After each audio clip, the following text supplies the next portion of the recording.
今天说完继续读书，这段废话王三丰呢叫做当狗熊不好。材料拿来，每人一份。王三丰似乎眼神不好，远远近近的调试距离，好不容易看清一句，大声念道：“汉魔难挡英雄路，飞龙水泉显神通。”哎呀，老曹还是英雄啊，不简单不简单。对着呢，就要当英雄，不要当狗熊啊，当狗熊就不好了，当狗熊不好。曹武龙不好意思，目光躲着王三丰。曹武龙不好说话，王三丰继续翻材料，一边唠叨：“那么你到底是英雄还是飞龙？你当了英雄，你就不要当飞龙；当了飞龙，你就不要当英雄。你又当飞龙英雄，你又当飞龙，咋忙得过来呀？啊？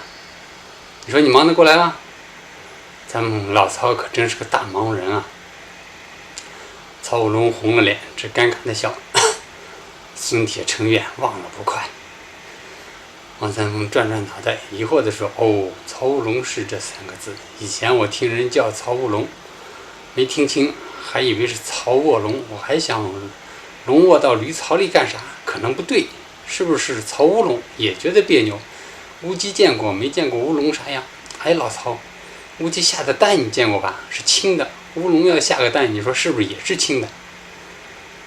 曹武龙脸红得更深了，脸上的笑也僵住了。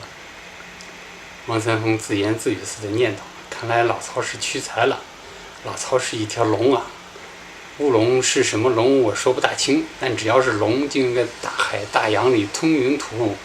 你在水泉里折腾肯定是屈才了，龙在水泉里能折腾出啥？老曹你说是不是啊？”常伟萌一致的嗡嗡笑。